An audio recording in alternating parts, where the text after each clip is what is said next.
Hi hello வணக்கம் friends, welcome to R channel சமைப்போம் ருசிப்போம்.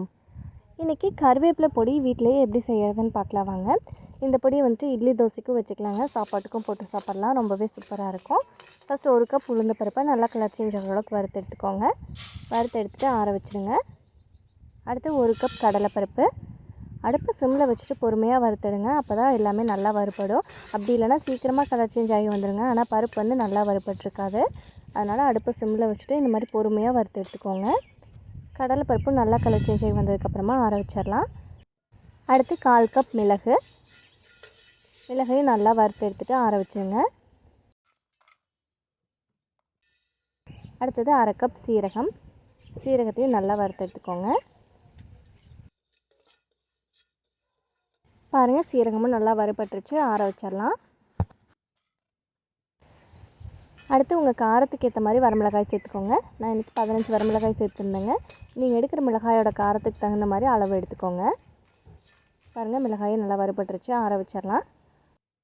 அடுத்து தேவையான அளவு உப்பை வந்து ஒரு 2 நிமிஷத்துக்கு இந்த மாதிரி ஓட்டி விட்டுக்கலாங்க. உப்பில் ஈரத்தன்மை இருந்துச்சுன்னா டேரெக்டாக சேர்த்தும் போது பொடியில் சீக்கிரமாக பூச்சி பிடிக்கிறதுக்கு வாய்ப்பு இருக்குங்க.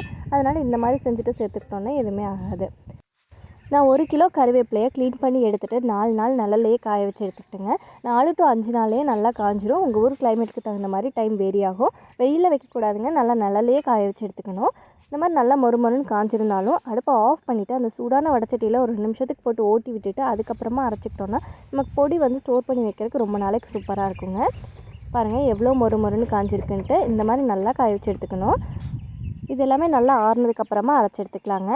1 கிலோ கருவேப்பிலையை நம்ம க்ளீன் பண்ணி எடுத்துகிட்டு காய வச்சுருந்தோம் இல்லைங்களா, காஞ்சதுக்கப்புறமா 100 to 120 கிராம் தான் நமக்கு கிடைக்கும். எனக்கு இன்றைக்கி 120 கிராம் தான் இருந்துச்சு. அதுக்கான அளவுக்கு பொடி செய்கிறதுக்கு தான் நான் எனக்கு அளவு சொல்லியிருந்தேன். எல்லாமே நல்லா ஆறுனதுக்கப்புறமா பாதியாக சேர்த்துட்டு அரைச்சி எடுத்துக்கலாங்க.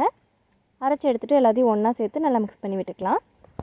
எல்லாமே நல்லா ஆறுனதுக்கப்புறம் தாங்க அரைக்கணும். அரைச்சதுக்கப்புறமா மிக்ஸ் பண்ணி விட்டுட்டு இந்த சூடெல்லாம் போனதுக்கப்புறம் நல்லா ஆறுனதுக்கப்புறமா ஒரு ஏர்டைட் கண்டெய்னரில் போட்டு நீங்கள் 3 மாதம் வரைக்கும் ஸ்டோர் பண்ணி யூஸ் பண்ணிக்கலாம். ரொம்பவே சூப்பராக இருக்கும். இந்த பொடியை இட்லி தோசைக்கும் தொட்டு சாப்பிட்டுக்கலாங்க. சூடான சாப்பாட்டுக்கு நெய் இல்லை எண்ணெய் ஊற்றி சாப்பிட்டிங்கனாலும் ரொம்பவே சூப்பராக இருக்கும். கண்டிப்பாக ட்ரை பண்ணி பாருங்கள். செஞ்சு பார்த்துட்டு டேஸ்ட் எப்படி வந்துச்சுன்னு கமெண்ட்டில் சொல்லுங்கள். கருவேப்பிலை அவாய்ட் பண்ணுறவங்களாம் கண்டிப்பாக இந்த மாதிரி பொடி வெர்ஷனில் ட்ரை பண்ணி பாருங்கள். டேஸ்ட்டும் சூப்பராக இருக்கும். கண்டிப்பாக இன்டேக்கும் நல்லா எடுத்துப்பீங்க. உங்களால் இந்த பொடியை வீட்டில் செய்ய முடியலைன்னா மிஸ்டர் விவசாயி அப்படிங்கிற நம்மளோட இன்ஸ்டாகிராம் பேஜில் இந்த ப்ராடக்ட்ஸ் எல்லாமே அவைலபிளுங்க. ஸ்க்ரீனில் தெரியிற வாட்ஸ்அப் நம்பருக்கு மெசேஜ் பண்ணி நீங்கள் டேரெக்டாக ஆர்டர் ப்ளேஸ் பண்ணிக்கலாம். உங்களுக்கு இந்த வீடியோ பிடிச்சிருந்துச்சுன்னா என்னோட சேனல் சப்ஸ்கிரைப் பண்ணிக்கோங்க. தேங்க்யூ.